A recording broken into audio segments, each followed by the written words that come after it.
Class 9, chapter number 4. This is again the textbook question. Question number 6, 4.3 exercise. Very important and interesting question.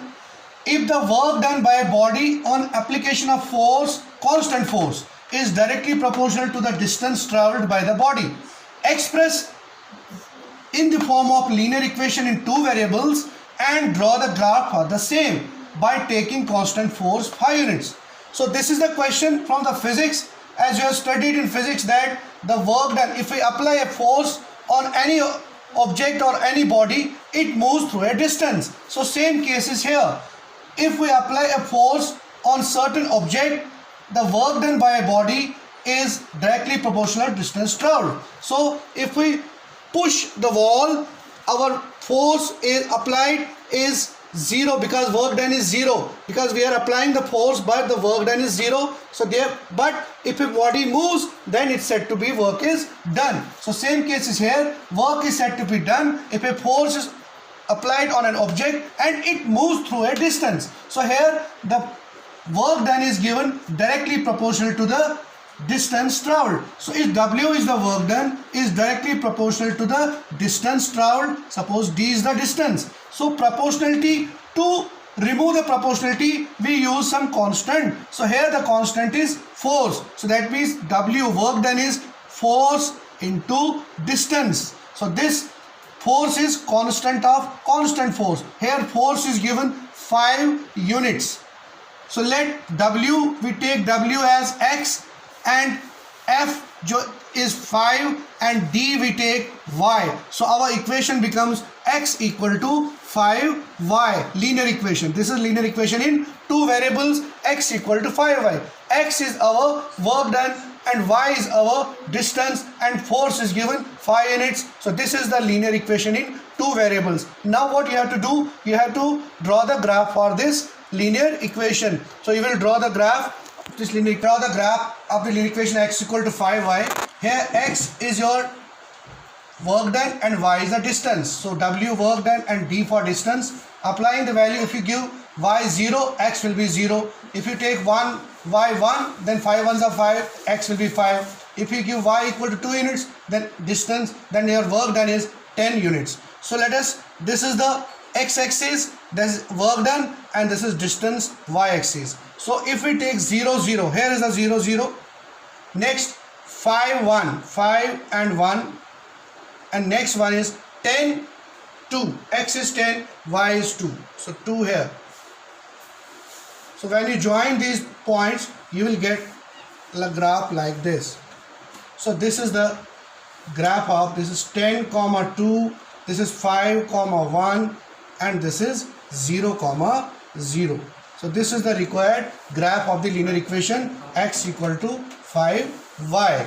So class question number 7 exercise 4.3 का question number 7 जो है वो आपका कह रहा है कि Yamini and Fatima, two students of class 9 of a school together contributed ₹100 towards the Prime Minister's Relief Fund to help the earthquake victims. Write a linear equation which satisfies this data. and आपको लिखा हुआ है कि कंट्रीब्यूशन ऑफ X, आप यामिनी का X और Y ले लो, इनकी कंट्रीब्यूशंस, और बाद में ग्राफ ड्रा करो. तो क्वेश्चन आपको समझना चाहिए पहले कि यामिनी और फातिमा दो स्टूडेंट है क्लास 9 के, तो वो दोनों मिलके 100 रुपया कंट्रीब्यूट करते हैं प्राइम मिनिस्टर रिलीफ फंड में, 100 रुपीज़. तो 100 रुपीज़ वो दे रहे हैं, दोनों मिलके 100 रुपीज़ दे रहे हैं प्राइम मिनिस्टर रिलीफ फंड में. तो आपको क्या करना है, आपने इसको लीनियर इक्वेशन में कन्वर्ट करना है और बाद में इसका ग्राफ ड्रा करना है. तो हम क्या करते हैं, contribution made by, let the contribution made by Yamini is ₹X and the contribution made by Fatima be ₹Y. तो हम मान के चलते हैं कि X जो पे किए रुपीज़ दिए हैं यामिनी ने और Y जो रुपीज़ दिए हैं वो फातिमा ने. तो अब इन अकॉर्डिंग टू क्वेश्चन क्या कह रहा है कि इन दोनों ने मिलके 100 रुपीज़ दिए हैं. तो यामिनी प्लस फातिमा ने दोनों ने मिलके 100 रुपीज़ दिए हैं. तो यामिनी कितना है X रुपीज़, फातिमा ने कितने दिए Y. कंट्रीब्यूशन है इसका x, इसका y, तो दोनों मिलके 100। तो ये आपकी लीनियर इक्वेशन इन 2 वेरिएबल्स बन गई, जो क्वेश्चन नंबर 7 आपका कह रहा है। अब इसको आपने ग्राफ ड्रॉ करना है। तो ग्राफ ड्रॉ करने के लिए पहले आप इसके 3 सोल्यूशन ले लोगे। 2 से वैसे ग्राफ बन जाता है, बट यू विल टेक 3। सो x और y, सो x की वैल्यूज आप पुट करते जाओगे। आप इसको ऐसे एक्सप्रेस कर सकते हो, x equal to 100 minus y। तो आप y की वैल्यूज मान के चलिए, आपने इसका 40 दे दिया तो इसका 60 आएगा, इसने 50 दे दिया तो इसका 50 आएगा, इसका 60 दे दिया तो इसका 40 आएगा। अगर यामिनी 40 रुपीज़ दे रही है, सॉरी, अगर आप फातिमा 40 दे रही है तो यामिनी 60, फातिमा 50 दे रही है तो यामिनी भी 50 देगी, फातिमा 60 दे रही है तो यामिनी 40 देगी। अब इसका ग्राफ ड्रॉ करेंगे आप। तो ग्राफ ड्रॉ करने के लिए आप क्या स्केल यूज़ करोगे?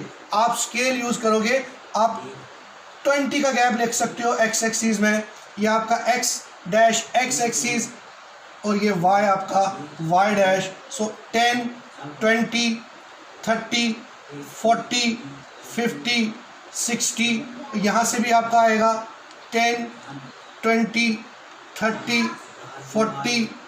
यहाँ से आप पढ़ा हो, इसको ग्राफ पर बनाएगा बच्चा, हमेशा ग्राफ पर सीधे आ जाता है 60, और यहाँ से भी आपका आ जाएगा करके डाउनवर्ड्स में। चलिए ग्राफ ड्रॉ करते हैं। x 60, y 40। तो आपने क्या स्केल लिया? x की तरह आपने 1 यूनिट कितना किया? 10 के बराबर, ₹10 ऑन x एक्सिस। 1 यूनिट इज इक्वल टू ₹10, और ऑन y एक्सिस भी आपने 1 यूनिट इज इक्वल टू ₹10। ठीक है बच्चों, अब आपको बनाना है 60, 40। 60 गया है तो 40 आपका यहाँ आ जाएगा, इसका समवेयर है 50, 50, तो 50, 50 आपका यहाँ आ गया, और 40, 60 आपका इधर आ गया। तो बच्चों आपने क्या बनाना है, इसको जोड़ेंगे हम। इस तरह का ग्राफ आ रहा है आपको, स्ट्रेट लाइन, ये आपकी ग्राफ बनी। This is 60, 40, 60, this is 50, 50 and this is 60, 40। और भी वैल्यूज आप लगा सकते हो, तो मैक्सिमम 2 वैल्यू से भी ग्राफ बनता है, but you will take 3 solutions. So this is the required graph of x plus y is equal to 100.